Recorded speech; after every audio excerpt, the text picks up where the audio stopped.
आज धनंजय मुंडे साहेबांना मराठा समाजामध्ये बदनाम कसं कसं केलं जाईल, त्या वृत्तीनं हे सगळं चिखल ओतलं जातं.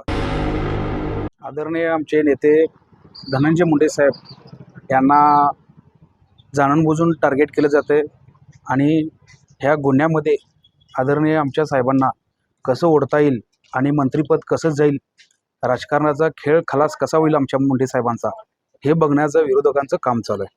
वाल्मिकांना कराड 302 मध्ये गुन्हेगार नाही आहेत, ते खंडणीमध्ये गुन्हेगार म्हणून त्यांचं नाव घेण्यात आलं आहे. तर ह्या विरोधक काय करतात बीड जिल्ह्यातले, की बीड जिल्ह्याचं अस्तित्व संपवण्यासाठी आदरणीय वाल्मिकांना यांचं नाव 302 मध्ये घेतलं जाते. सारखं सारखं टार्गेट केलं जातं की वाल्मिकांना कराड हे संतोष भाऊ देशमुख यांच्या हातेमाग आहेत. तसं काय कुठली घटना घडली नाही.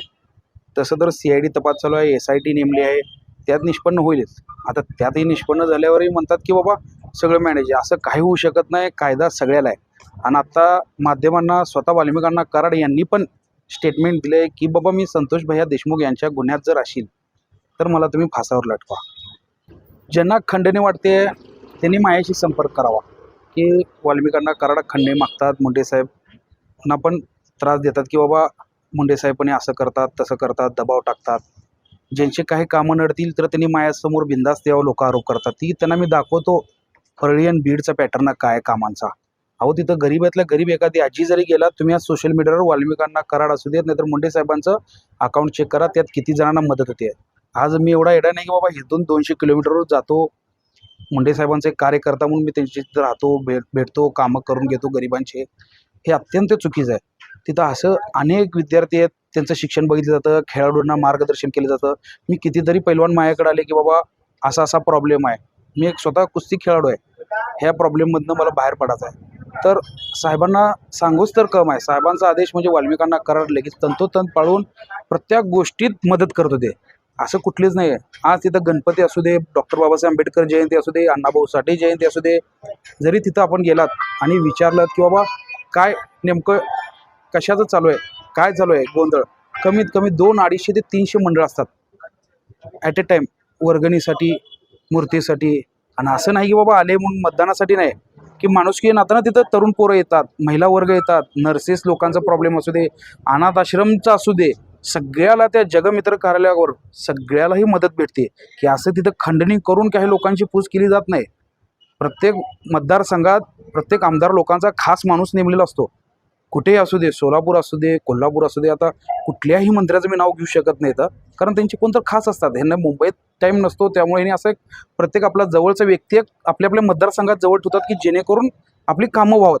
कारण आज मुंडे साहेब जर मुंबईत असले तर परळीचा भाग कोण बघायचा, तरी वाल्मिकांना कराड बघत होते. तरी काही विरोधकांना काय झालं की बाबा एक डाऊट झाला की बाबा हा कसा पुढे जातो, हा माणूस एवढा मुंडे साहेबांच्या जवळ हा कसं काय एवढा जातो. त्याच्या नादात ह्या जे विरोधक आहेत मुंडे साहेबांचे, त्यांनी जाणून बुजून आदरणीय वाल्मिकांना टार्गेट केलं आहे. अहो स्वतः अण्णा म्हणतात की बाबा संतोष भैया देशमुख यांच्या खुनात जर मी असेल तर मला फाशी द्या. कुठलाही आरोपी असं म्हणणार नाही. त्यांनी फरार होते मान्य आहे. आता लोक म्हणतील मग फरार का होता, अरे ते खंडणीच्या गुन्ह्यामध्ये फरार आहेत, त्यांना कोण सपोर्ट करत नाही. पोलीस खातं सगळ्याला बघत असतो, काय कोणाही घरातले नसतात पोलीस खात्यात, सगळ्यांना उत्तर द्यावं लागतात आणि सगळ्यांना इथंच बोलावं लागतं. आज सोशल मीडिया एवढा फास्ट झाला आहे की सगळ्याला ही 2 मिनिटात बातमी कळते आज माणूस कुठे आहे, 2 मिनिटात माणूस कुठे गेला आहे, 2 मिनिटात काय, सगळ्या गोष्टी सगळ्याला माहीत असतात. कोणीही लपवत नसतं. की पोलिसांनी पण त्याच्यावर म्हणजे पोलिसांना पण त्यावर चिखल ओतलं जातं की बाबा पोलीस मॅनेज असतात, असं कोणाचंही गैरसमज हिने करून घेऊ नये. आणि ह्यात तुम्ही परवा मोर्चा झाला बघताय. अहो तो मोर्चा म्हणजे आदरणीय साहेबांसाठी मोर्चा होता की बाबा जेणेकरून बीडला पालकमंत्री पद आमच्या धनंजय मुंडे साहेबांना मिळू नये. का बरं एवढा अट्टास कशासाठी, की जेणेकरून एक OBC आहे म्हणून. आमचा धनंजय मुंडे साहेब जे आहेत ते सगळे 18 प्रगड जातीला घेऊन निघणारे माणूस आहे. तुम्ही आजही साहेबांचा मुंबईतला बंगला बघितलात, सॉरी सोलापूर म्हणतो आपलं, परळीतला बघितलात तर आदरणीय आपले छत्रपती शिवाजी महाराज यांचं राज्याभिषेक सोहळ्याचा मोठा पोस्टर आहे, घरात आहे, बंगल्यात आहे, मुंबईत आहे. हे तुम्ही पहिला जाणा ना. व त्यांच्या जर मनात पाप असला असं मराठा समाजाला आपण हे, तर त्यांनी ते फोटो लावले नसते. आणि जसं विरोधी पक्ष नेत होते तसं धनंजय मुंडे साहेब मराठा समाजाला न्याय देण्याचं काम करतात. तर ते दुःख काय होतं की जे मराठा समाजाचे बीड जिल्ह्यातले नेते आहेत की ह्याचं श्रेय बहुतेक धनंजय मुंडे साहेबांना जात आहे. म्हणून आज धनंजय मुंडे साहेबांना मराठा समाजामध्ये बदनाम कसं केलं जाईल त्या वृत्तीनं हे सगळं चिखल ओतलं जातं की बाबा जेणेकरून वाल्मिक कराड हा गुंड आहे.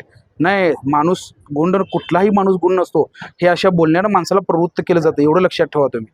माणूस गुंड नाही. जेणेकरून मला वाटतं विरोधक जेवढे असतील बीड जिल्हा असू दे अख्ख्या महाराष्ट्रातले, त्यांनी एकदा परळीतल्या नाहीतर बीड जिल्ह्यातल्या सामान्य लोकांना पण विचारा तुम्ही, तिथल्या ग्राउंड लेवलच्या लोकांना विचारा की धनंजय मुंडे साहेबाचं काम काय आहे.